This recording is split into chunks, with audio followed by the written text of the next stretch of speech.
और सबसे पहले बात अलीगढ़ मुस्लिम यूनिवर्सिटी की करते हैं, जिसके लिए आज का दिन बहुत बड़ा है क्योंकि यूनिवर्सिटी का अल्पसंख्यक दर्जा रहेगा या खत्म हो जाएगा, इस पर सुप्रीम कोर्ट की ओर से आज फैसला आना है।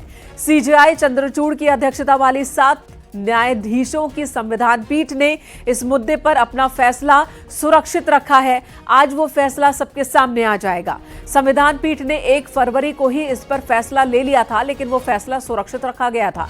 इस फैसले का असर जामिया मिलिया इस्लामिया यूनिवर्सिटी पर भी पड़ेगा। एएमयू को संविधान के अनुच्छेद 30 के तहत अल्पसंख्यक का दर्जा प्राप्त है। अदालत ने 8 दिन तक दलीलें सुनने के बाद 1 फरवरी को इस सवाल पर अपना फैसला सुरक्षित रख लिया था कि अल्पसंख्यक का दर्जा इसका बरकरार रखा जाए या फिर हटा दिया जाए। इस मामले में सुनवाई के दौरान केंद्र सरकार की दलील थी कि इसे अल्पसंख्यक खांचे में रखना ठीक नहीं है। वहीं सुप्रीम कोर्ट अपने फैसले में तय करेगा कि संविधान के अनुच्छेद 30 के तहत किसी शैक्षणिक संस्थान को अल्पसंख्यक संस्थान का दर्जा देने के मानदंड क्या हैं। साथ ही सुप्रीम कोर्ट यह भी तय करेगा कि क्या संसदीय कानून द्वारा निर्मित कोई शैक्षणिक संस्थान संविधान के अनुच्छेद 30 के अंतर्गत अल्पसंख्यक का दर्जा प्राप्त कर सकता है। एएमयू को लेकर आज का दिन बहुत ही बड़ा है और आज के फैसले का असर जामिया मिलिया इस्लामिया यूनिवर्सिटी पर भी पड़ने वाला है।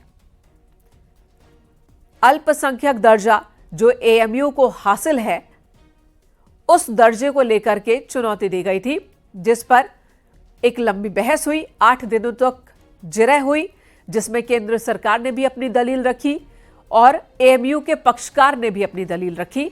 फैसला 1 फरवरी को ले लिया गया है, लेकिन जनता के सामने यह फैसला आज आने वाला है।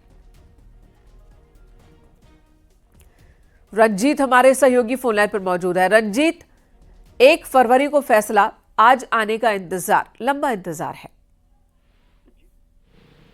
ये एक लंबा इंतजार है और ये इसके लिए बहुत बेसब्री से इंतजार हो रहा था। तकरीबन 59 साल से एएमयू अल्पसंख्यक दर्जे की लड़ाई लड़ रहा है और आज वो फैसला आ जाएगा। 1920 में इस कॉलेज विश्वविद्यालय की स्थापना हुई थी और लगातार तब से ये एक वाद विवाद अल्पसंख्यक दर्जे का चलता आ रहा है, जिसका आज बहुत महत्वपूर्ण फैसला आ रहा है। सुरक्षा दृष्टि की बात की जाए तो यहाँ पर पीएसी और आरएएफ तैनात कर दी गई है, जिसकी वजह से यहाँ पर किसी भी प्रकार का कोई यहाँ पर जो यहाँ पर वातावरण है वो ना बिगड़े। पूरी तरीके से यहाँ पर सुरक्षा दृष्टि की बात की जाए तो पुलिस भी यहाँ पर फैसले के बाद की स्थिति को संभालने के लिए सुरक्षा व्यवस्था भी कड़ी कर दी गई है एएमयू और उसके आसपास, कि फैसले के बाद कहीं कोई ऐसी स्थिति ना बन जाए जो चिंताजनक हो, इसलिए प्रशासन भी अपनी तरफ से अलर्ट है।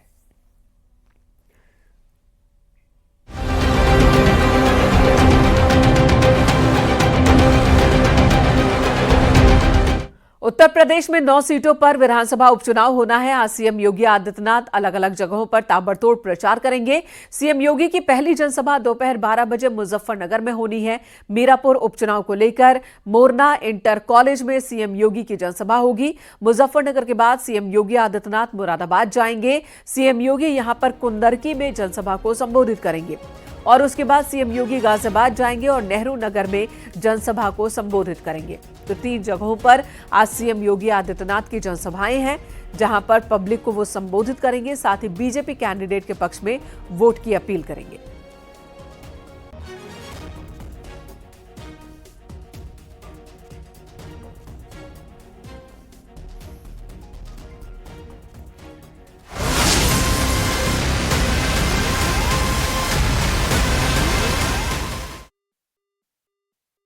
वाली लड़ाई रुकने का नाम नहीं ले रही है। सीएम योगी ने बटोगे तो कटोगे का नारा दिया और अब ये नारा मंदिर तक पहुंच गया है। कानपुर के आनंदेश्वर मंदिर में एक पोस्टर लगाया गया। विधानसभा उपचुनाव की वोटिंग से पहले लगा ये पोस्टर अब चर्चा का विषय है। इस पोस्टर पर भी वही बात लिखी गई है, बटोगे तो कटोगे, जो सीएम योगी आदित्यनाथ बार बार कह रहे हैं और एक तरह से बीजेपी ने भी इसे अपना नारा बना लिया।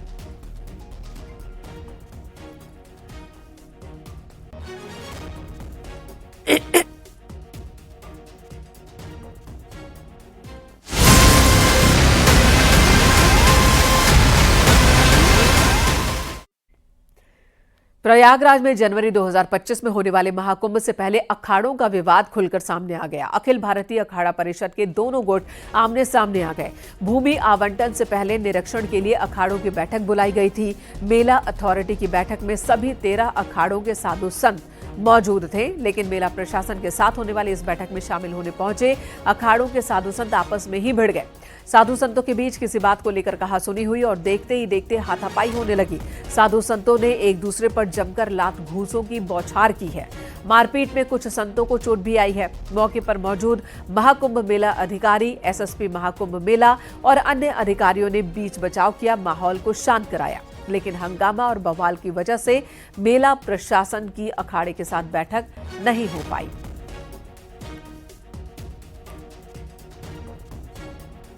श्री महंत राजेंद्र दास जी ने जो वहाँ के उप मेला अधिकारी चतुर्वेदी जी हैं उनसे बात कर ही रहे थे कि उसी बीच जो है जूना अखाड़ा के हरिगिरी और प्रेमगिरी और निरंजनी अखाड़ा के जो रविंद्रपुरी जी, ये 3 लोग उठ करके और गाली गलौज करते हुए महाराज जी को मारने के लिए गए। तो वहाँ पर अपने लोग भी निर्माणी अखाड़ा, दिगंबर अखाड़ा, निर्मोही, तीनों स्थानियों वहाँ पर लोग इकट्ठा हुए और जान से मारने की उन्होंने धमकी दे दी, मारपीट भी किया। निरीक्षण के लिए सभी अखाड़ों से पूजनीय साधु संत यहाँ एकत्रित हुए थे और आ भी रहे थे। उसी कड़ी में अब मीटिंग हॉल में सभी लोग बैठे थे तो 2 गुटों में कुछ आपस में कहासुनी हुई है। थोड़ा सा असहज स्थिति उत्पन्न हुई, लेकिन उसको तत्काल मेला प्राधिकरण के सभी लोग अधिकारी वहाँ मौजूद थे, मेला अधिकारी महोदय थे और पुलिस प्रशासन भी वहाँ मौजूद था, तो उन्होंने तुरंत ही उसको हम लोगों ने शॉर्ट आउट कर लिया, बातचीत की महाराज जी लोगों से और फिर इसके बाद जो 7 हमारे महात्मा जी लोग थे उनको हम लोग ले गए, 7 अखाड़े उनको ले गए। उन्होंने जमीन देखी भी है और उन्होंने निरीक्षण भी कर लिया है। वाराणसी के ज्ञानवापी परिसर में स्थित वजू खाने का सर्वे आर्कियोलॉजिकल सर्वे ऑफ इंडिया यानी कि ASI से कराए जाने की मांग को लेकर याचिका दाखिल की गई थी, जिस पर आज इलाहाबाद हाईकोर्ट में सुनवाई होनी है। दोपहर 2 बजे से जस्टिस रोहित रंजन अग्रवाल की सिंगल बेंच में मामले की सुनवाई होगी। याचिका में मांग की गई है कि शिवलिंग को छोड़कर वजू खाने के बाकी के हिस्से का सर्वे कराया जाना चाहिए।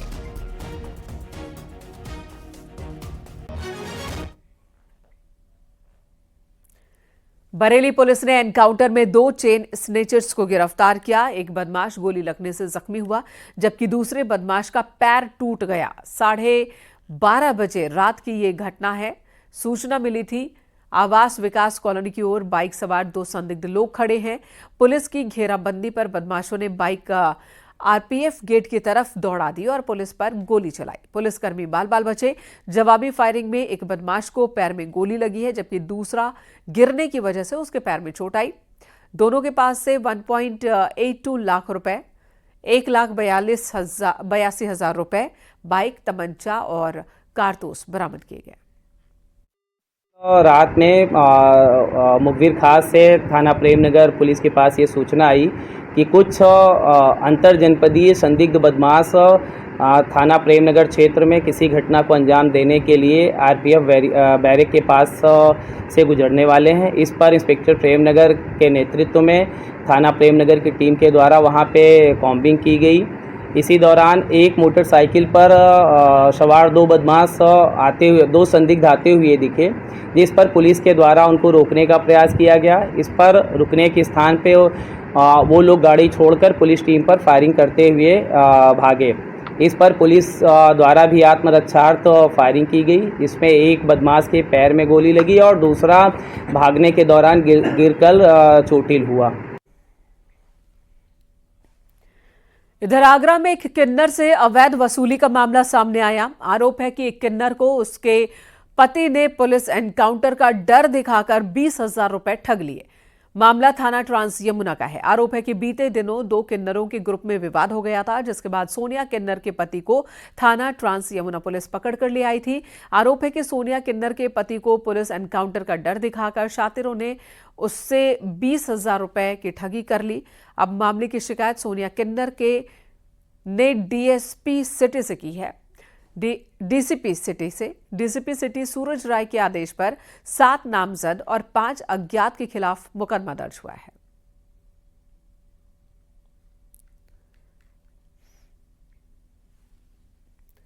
हरदोई में नशे में धुत जीजा ने साले के होठ चबा लिए। जख्मी साले ने जीजा के खिलाफ केस दर्ज कराया है।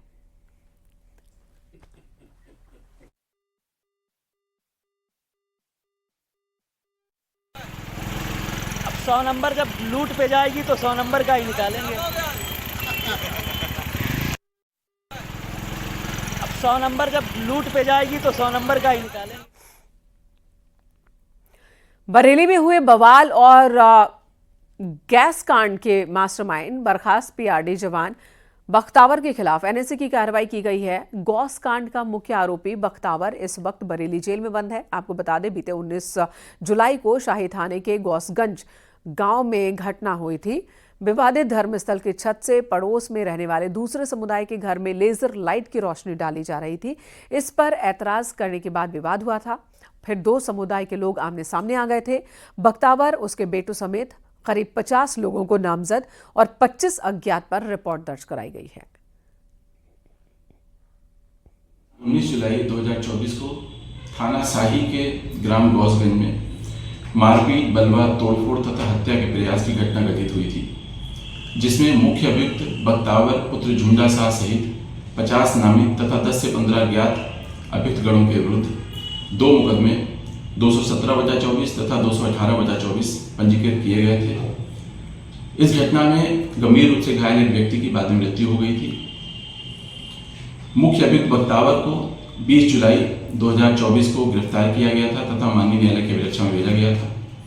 आज दिनांक 7 नवंबर 2024 को राष्ट्रीय सुरक्षा अधिनियम 1980 अर्थात एनएसए के अंतर्गत जिलाधिकारी महोदय के निर्गत आदेश को अभियुक्त पर तामील कराया गया है। बाराबंकी में अवैध रूप से धर्म परिवर्तन के खिलाफ पुलिस ने बड़ी कार्रवाई की। 9 लोगों को गिरफ्तार किया। गिरफ्तार लोगों में 3 महिलाएं भी हैं। हैदरगढ़ कोतवाली क्षेत्र की ये घटना है। हैदरगढ़ थाना क्षेत्र के अंतर्गत एक गांव में यह सूचना प्राप्त हुई कि कतिपय लोग विधि विरुद्ध तरीके से धर्म परिवर्तन के कार्य में लगे हुए हैं। इस सूचना पर तत्काल पुलिस ने वहां पर छापेमारी किया, तस्दीक किया और वहां पर इस कार्य में लिप्त कुल 9 लोगों को साक्ष्य के आधार पर गिरफ्तार किया गया।